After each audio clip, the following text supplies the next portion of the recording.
Naveed sir here, right, this time for A-level business unit 1. Today we are going to refresh ourselves in price elasticity of demand. Just to refresh, you all know what is PED, but it's broad over here.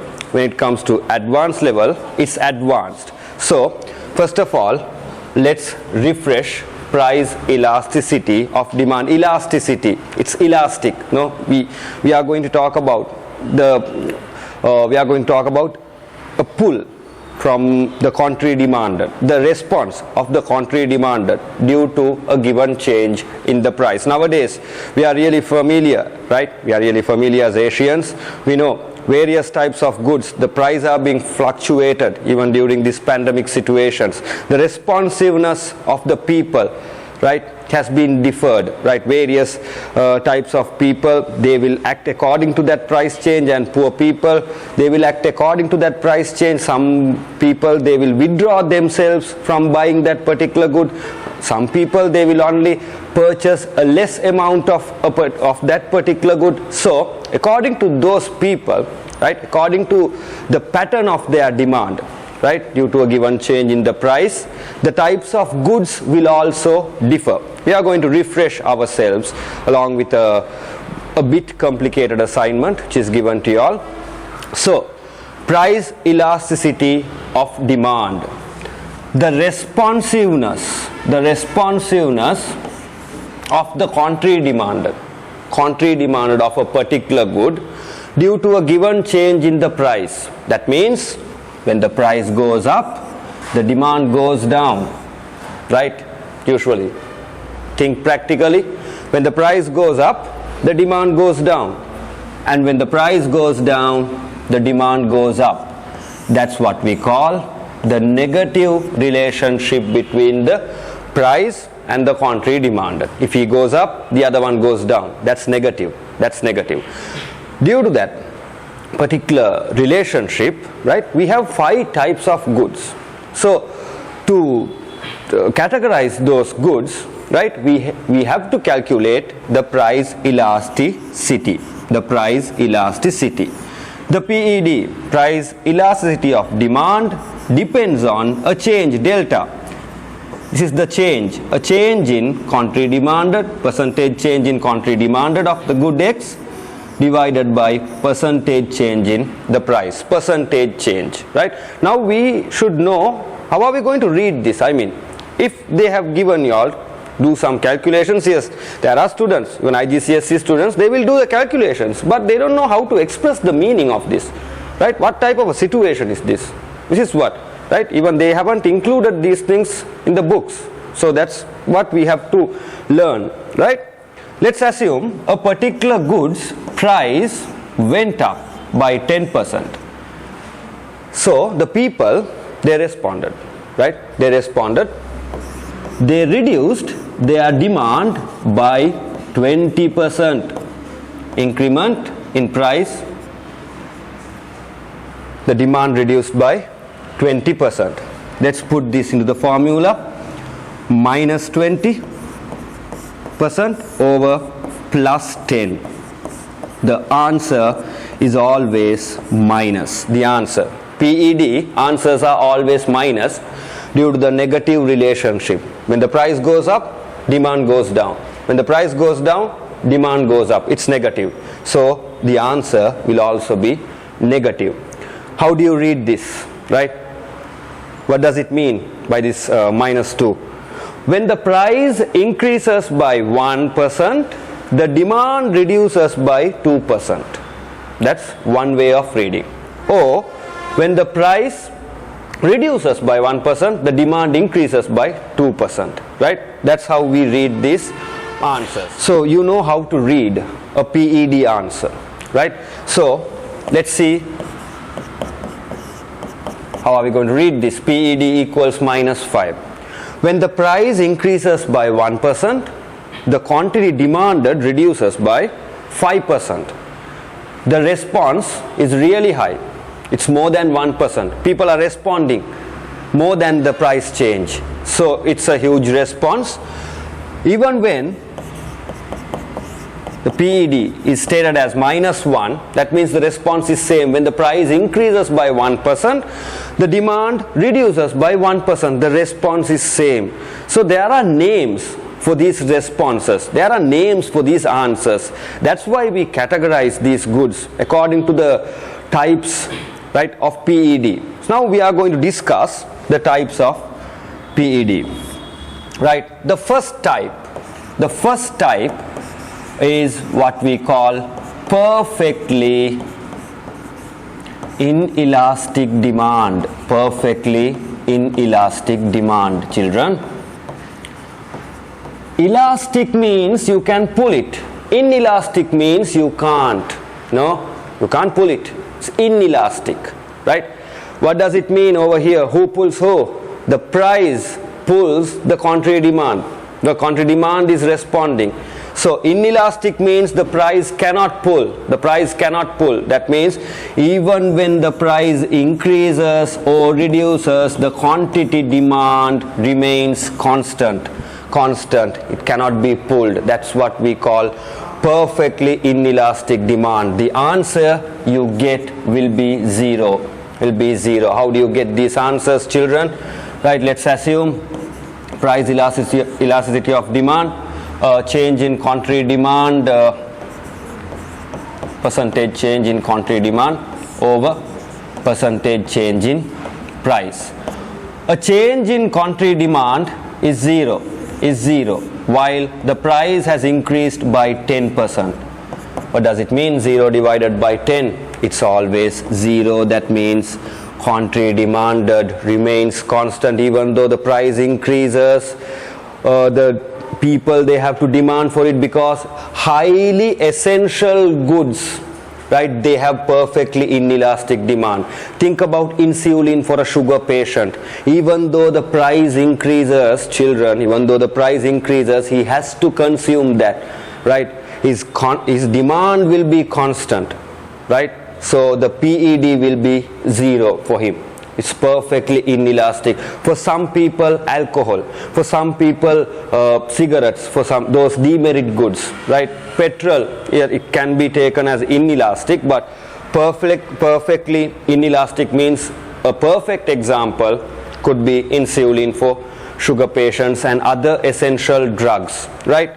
Then this is perfectly inelastic demand. That means children, the quantity demand, it doesn't show any response. It remains constant.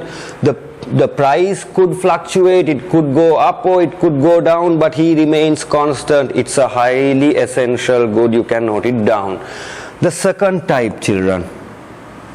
The second type, it was perfectly inelastic. Then the second type means inelastic demand. Now, inelastic, perfectly inelastic means, children, the demand remains constant, right? Or the responsiveness of the demand is 0. But inelastic demand means the responsiveness of the demand is lesser than the price change. That means, assume that the price increases by 10%. The demand only reduces by 5% or 4%, very, very much less, right? For products such as sugar, salt, matchboxes, coffins, yes, you can take coffins, yeah, sort of, it depends, right? Inelastic demand. Assume when the price increases by 10%, demand only reduces by 5%. The response is very, very small compared to this, right? PED, delta QD, right, -5 because it reduces, +10 because it increases, it's -0.5. It's inelastic. We say when the price increases by 1%, the demand only reduces by 0.5. That means the response is less than 1. A small response, right? So if the PED is less than 1, it's inelastic demand, right? Perfectly inelastic means PED is 0. Inelastic means less than 1. Could be in between 0.1 and 0.99. Now we move it towards unitary elastic demand. What does it mean over here? It's really simple. The response is same. If the price increases by 10%, demand reduces by 10%. Or if the price increases by 20%, demand reduces by 20%. The same response, right, is shown. The answer would exactly be 1. Let's assume price increases by 10%, demand reduces by 10%. So let's put this into the formula.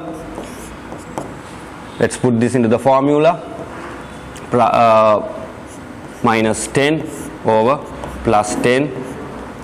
The answer is exactly minus 1. That means when the price increases by 1%, the demand reduces by exactly 1. The responsiveness is same. Now we are moving slow and steadily. We are moving perfectly inelastic, unitary. Now it's becoming elastic. First it was 0, then less than 1, after that exactly 1. Now we are going to talk about more than 1. Elastic demand.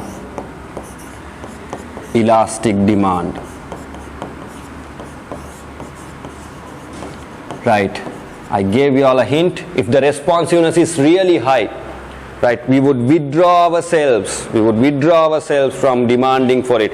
For product which are not highly essential for us, this sort of demand could occur, which are not highly essential. If we don't need it that much, we will reduce the demand for it, even though the price increases by a small proportion. Let's assume the price increases by 10%, right? Due to that increment in the price, the consumers has shown a huge response. The demand has reduced by 40%, a huge response, right? Let's put this into the formula. PED equals, right, minus 40 divided by plus 10. Now the response is minus 4. It's elastic. That means price increases. When the price increases by 1%, the demand reduces by 4%. So the responsiveness is really high, right? So it's elastic, Putta. Now the fifth one, it's perfectly elastic demand. What does it mean?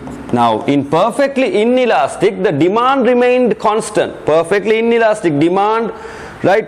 No one didn't pull off the demand from that due to that particular change in the price. But over here, perfectly elastic demand means demand will fluctuate even though the prices remains constant. Even the price is remaining constant, but the demand could go up or down. Let's assume, right? The change in the price is 0. The price has remained constant, but the demand has gone down by 10%. Demand has gone down. It happens for some goods, right? So how do we put this into the formula? How do we put this? Minus 10 divided by 0. Guys, I'm not that much of a mathematics guy, but still I know the answer. If 0 is divided by 10, it's 0. But what if 10 is divided by 0? It should be infinity. So perfectly elastic will be an infinity answer. So how do we put this into this? Let's make a short note, right? For the one last time, perfectly inelastic, right? It's 0. Then it becomes inelastic. Less than 1. Right? Third one, unitary. exactly 1, minus 1, always minus, right? Elastic, more than 1, and perfectly elastic,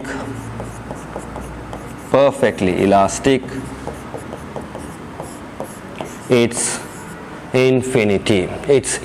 This is the note, just write it aside and keep it with you all. And the next session I will be talking about the curves, and I will be talking about the PED determinants. So this is a start. Refresh yourselves. I have given you all questions. Do it, think wisely. Most of the questions requires the practical knowledge. The day-to-day real world examples should be obtained, right guys? So here we are. We'll end this now. So stay safe, stay home. Thank you.